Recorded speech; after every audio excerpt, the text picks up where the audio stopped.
Do you feel like you're barely keeping your head above water? That no matter how hard you try, meaningful progress remains out of reach? Heather gets that. She battled an eating disorder for years before seeking help. Now in recovery, Heather is here to tell you that positive change is possible even when it doesn't feel that way. Join her as she shares openly about her struggles and small triumphs. Fair warning though, Heather doesn't hold back. Her candid story may trigger some. But for those wanting honesty, hope, and healing, this is 1% Better with Heather. The information and stories shared on 1% Better are based on host Heather's personal experiences with eating disorders and mental health challenges. Heather is not a licensed doctor, therapist, dietitian, or other health professional. Her advice and opinions should not be taken as professional medical advice.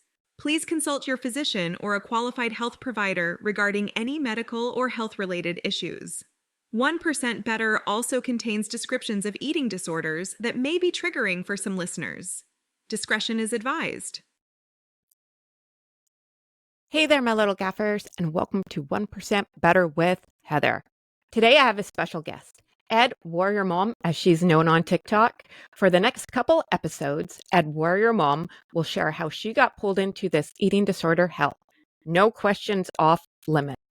She will speak about her daughter and their experience with the eating disorder recovery system, how this disease affected her family. She will also be discussing her faith in a higher power and how that helped her get through this eating disorder hell. It takes a brave person to come onto a worldwide podcast and air your dirty laundry, so to speak. I applaud her for this. Now, without any further ado, here is edWarriorMom.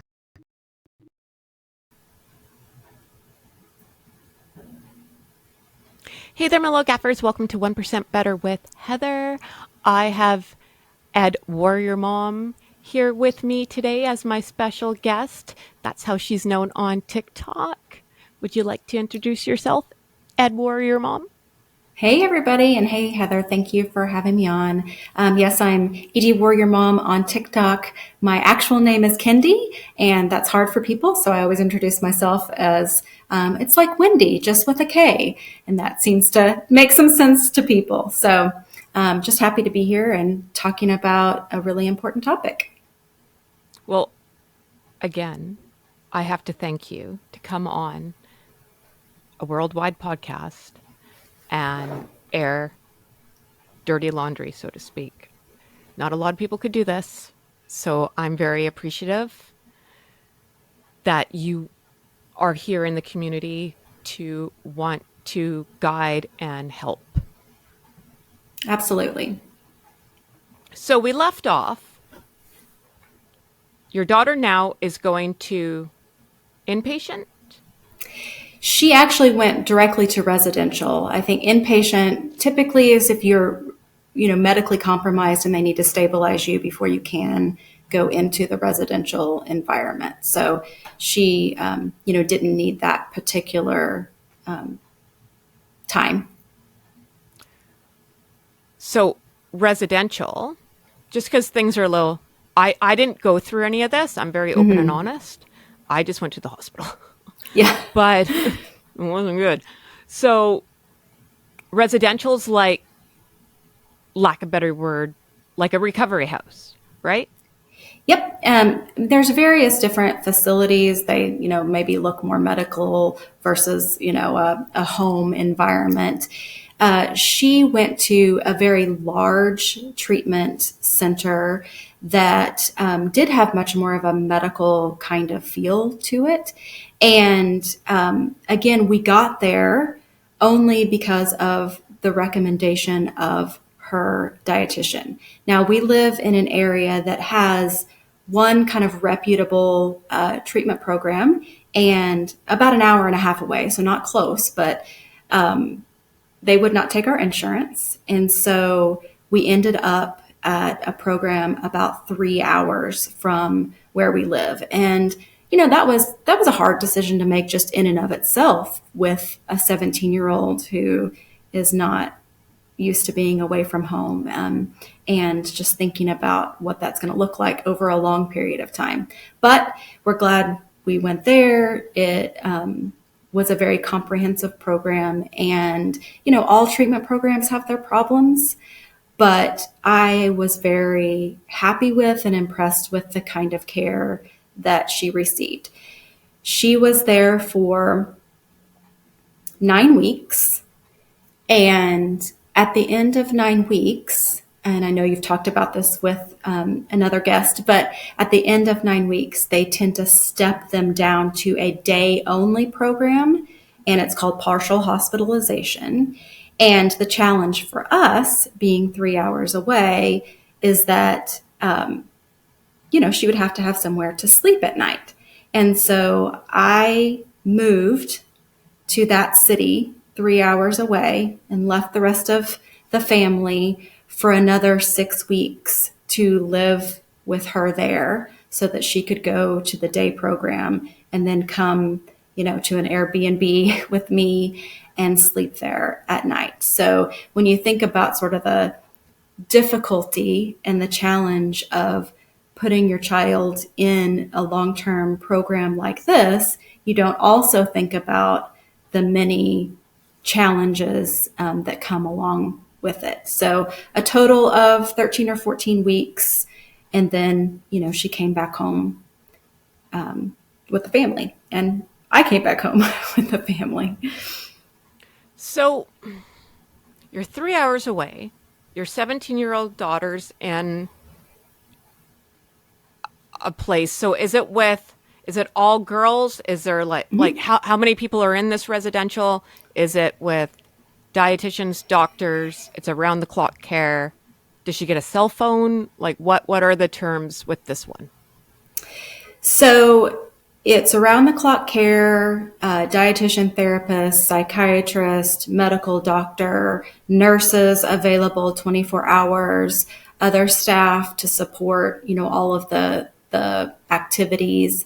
There were multiple kind of units, but I think in each unit there were maybe 10 to 15 girls. And, in the adolescent area, you could have anywhere from, 10 years old up to, almost 18. There was one girl I remember that turned 18 while she was there and then had to be transferred to the adult area because, something magic happens when you turn 18. And she did have access to her cell phone during periods of time in the evening. So, she would do school during the day, do groups, meet with her, treatment team, all of the things that you would expect in this sort of intensive program. And then in the evenings, she could call us every night during a certain amount of time. And then there was a weekly visitation. I think when she was in treatment this time, it was another COVID spike was happening. And so they did away with in-person visitation. So we were lucky in that we got to visit her right at the beginning, but for probably the next 7 weeks, we couldn't visit in person. So let's just go back a little bit. What year is this? Like what is going on and what month? This is 2021. And she admitted in October, so at the very end of the first semester of her senior year. And then she came home at the end of February of, the spring semester of her senior year, and then finished her senior year online. So let me ask this. So now she's spending Christmas in a treatment center. It was awful. I can't think of something more horrible to do. So how does that look like? Like, how are the phone calls? Is she emotional? Is she begging to come home? Is she trying to figure out how to escape out of there? What? I think she actually handled it very well. The begging to come home happened at the very beginning. And as time went on, I think it became a routine that she was used to. She certainly didn't like it, but she was able to reconcile that okay in her brain. When it came to Christmas, it was just really sad for all of us. They did let us come and visit on Christmas. So that particular holiday was, it revolved around traveling there and visiting her. We brought gifts and did all of that with her there. So I was thankful that we had that opportunity. It made it a little less challenging, but it wasn't the funnest Christmas I've ever had. That's for sure. Yeah. So how do I word this? You're 3 hours away. You can't just go down there and give her coffee whenever, or say hey, right? Were you in, and I've just learned this from talking from other people, in like a, what do you want to call it? Like a open room when you're having Christmas? Is it just you and your family, or is it everybody's family and everyone's having Christmas together in one particular room? No, they stagger visitation so that, your family can have time together. I think standard visitation, they only allow 2 people in at a time. So that was always kind of challenging. We have a big family. So it was like, who's going to go in with whom for how many time? And then how do you switch off and all of those things. But in that particular visitation, it was just us, and it was a nice time. We brought a game, so we were able to play that. So it was, we made lemonade out of lemons. So while she's there, are you getting reports from doctors, dietitians, psychologists, whoever she's talking to you? Are you constantly updated? Or do you feel like you're getting bits and pieces of information? No, I think particularly in the adolescent program, the parent communication was extremely good, almost too much. I have a full-time job, and I feel like every day there was something that somebody needed to have a little quick call about, or, give us an update on. And certainly I wanted to do all of those things, and appreciated the openness and, the lines of communication there. So I was really happy with that. And I think they brought us into a lot of decisions about weight restoration and all of those things that are critical to the treatment process and design. And certainly we had family therapy. So I do think that families are really central to the way adolescent programs tend to work. And for us, that was really positive. I know not every family, operates in the same way, and there's multiple, families at play, not just in, the nuclear family and those kinds of things that tend to be challenging. But for us, I think it was a relatively good experience, and I'm grateful that they offered it. So if you don't mind me asking, you have a husband, you have other kids. What are they? What's that drive for 3-hour conversation going to go see your daughter like? Are you prepping your other kids, saying, okay, you can't say this, can't say that, don't upset her? Like, what's that like? Absolutely. I mean, I think one of the things that I think about a lot is just how our family has been affected by all of this in some good and bad ways. But to directly answer your question, yes, we spent a lot of time. My boys, two boys, they're 16 and 10 now, but they were 13 and 7 when we first started this journey. And we were constantly like, don't say this. Don't act like you want to leave because it's time to go eat dinner. Like, we need to be present, and, talking with her and acting like we're not, going to go do something else fun when we leave here, and just all of the things to try to make her feel good in a really tough situation. And they did great. I'm really proud of my boys for, being in it with all of us. I wouldn't wish that on anybody else, but I'm proud of them. So, do they understand at this time of their ages what is happening? How's that family conversation going? Like, do they know why their sister isn't living with them anymore? They did. I would say early on, when my husband and I were the ones, that knew what was happening, we tried to keep as much from them as possible, but kids are perceptive. They probably knew more than we even thought they knew. But I do remember, particularly my oldest son, and I sat down with him before we took our daughter to treatment and told him what was going to happen and why it was happening. I felt like he was mature enough to understand. But the other thing was that she was admitting on his birthday. And that felt really terrible to me as a mom, that everything about his birthday was going to be about this other really hard thing that was happening. And so, I had kind of a dual reason to have that conversation with him, but he was really understanding and helpful in the process.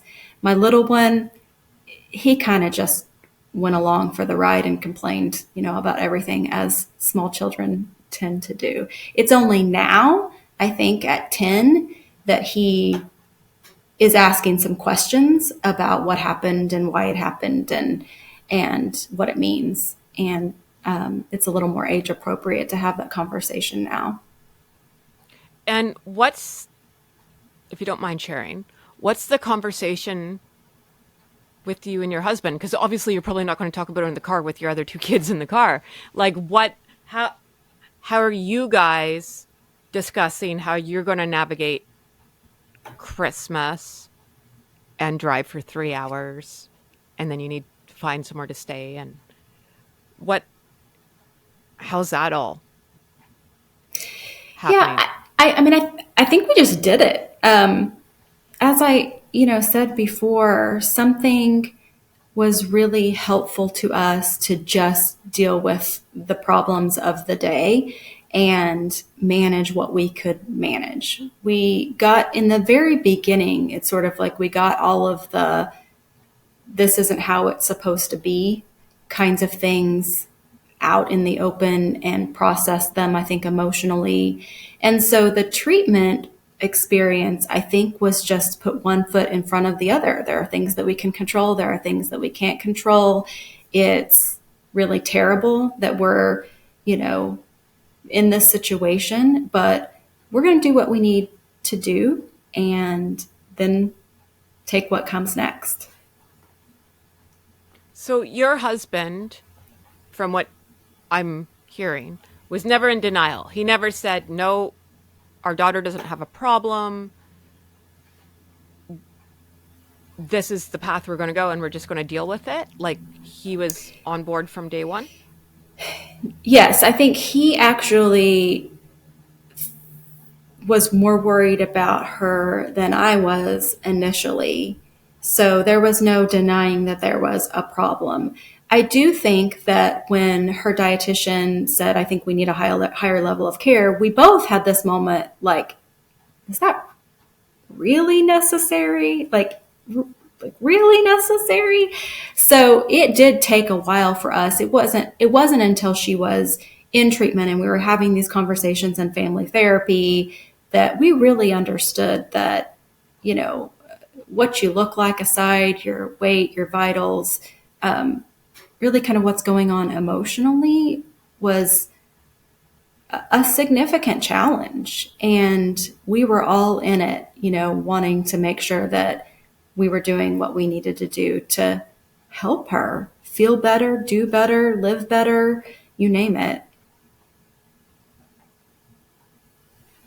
Well, I still can't get over having Christmas in treatment. Like that. I'm sorry. Like that I give her a lot of credit. Like that's hard. That's hard. We did have Christmas when she came home. Like we kept all of her gifts. I mean, when we went to visit, we took some gifts, but we had all of the extended family, all of that stuff. We kept our tree up. We did a lot of things just to communicate to her that Christmas is whenever you want it to be, however you want it to be. The only thing that matters is that we're here and we're celebrating each other and, the spirit of the season. So I guess I want to lead in to this question. While she's there at this facility, is she alone in her room? Does she have roommates? How's that looking? I can't really remember if she had a roommate during her adolescent admission. I don't think she did. I think she was in a room by herself.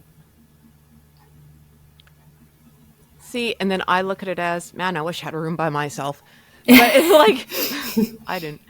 Lonely, yes, very lonely. But from what I hear from other people's experience, and my roommate had nothing to do with an eating disorder. I had a 95-year-old dementia roommate, right? But learning tips and tricks from these facilities maybe this one sounds like it's fewer and far between if you're on your own in a room. Well, I think there's plenty of other times and opportunities to be together. I mean, she certainly forged, friendships with other patients in both of her treatment stays. And I was thankful for that. I mean, you don't want to go through something like that feeling isolated and alone. But yeah, there is a very real challenge of managing the competitive nature of eating disorders and latching on to things in that environment that can be hurtful to your treatment versus helpful. And I think the facility does what they can to manage that and talks about it openly. I mean, there's a lot of self-empowerment and, you are in control of your own. You didn't cause this. Like, it's not your fault that you developed this illness, but it is your responsibility to get better from it. And so I think those messages were not insignificant in the facility. So during all this, she's going to group and seeing a dietitian and psychologist. How's that all tying in for her? Are you getting phone calls like, I don't want to talk to these people? Like, yeah, she really disliked her therapist the first go round. And so we heard about that a lot. And we got to see it because we came to family therapy, which was a little bit of a mixed bag for us. I think it was a means to an end. It was important, but it was also very, very, very painful at times. And she had a good relationship with her dietitian and most of the staff. Of course, there's always, you're dealing with kids, right? They're objectionable. They get in trouble for, things that they say.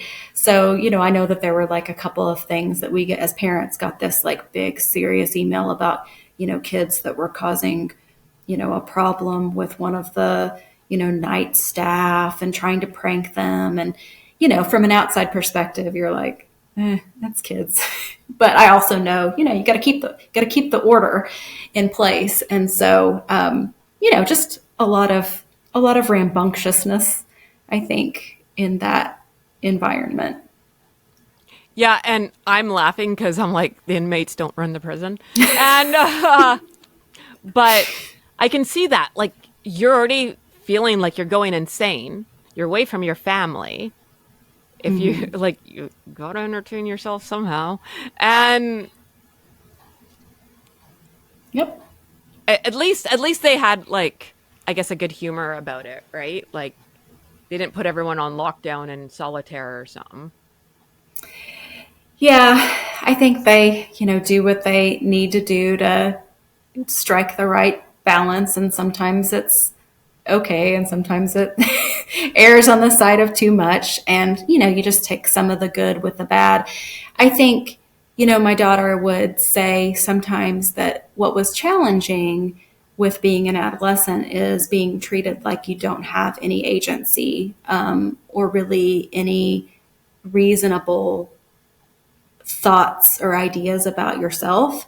And that, I think, kind of came up a lot, is feeling like they just treated us like toddlers, in that situation. And she had the perspective of also receiving treatment as an adult once she turned 18. And so it was such a stark difference in her experience in that regard, in the same treatment program, from being an adolescent to being, a few months past the age of 18.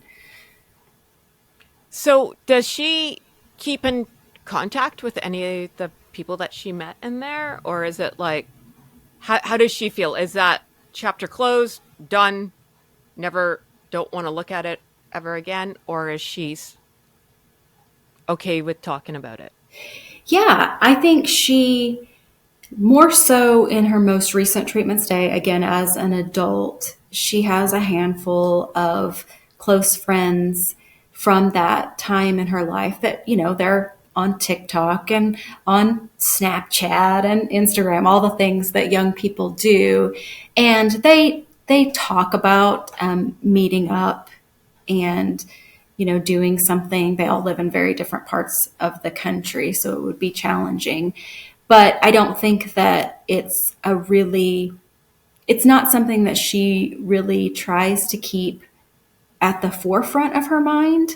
Like, I know we'll talk about TikTok at some point, but she's not a part of this recovery community on TikTok, because I don't think she wants to get stuck there. She wants to do different things with her life, and for her life to be about other things, more productive things, more positive things. Well, I'm happy to hear that she's doing well. And I really do appreciate you joining me today on the 1% Better podcast. Tell everyone again where they can find you on the TikTok. Okay, well, the label is edWarriorMom, but the actual handle is wendy.with.a.k. So Wendy with a K with some dots in between, and you'll find me there. Or you can just go to Heather Recovers and look through her followers and find me there. There you go. We'll link you to the 1%better.ca. Yeah, there you go. Website. There you go. Thank you very much again for joining us. That's all for this episode of 1% Better. To continue the conversation, head over to our website at www.1percentbetter.ca, where you can access more stories and resources. We'd also love it if you subscribed and left us a review on your favorite podcast platform.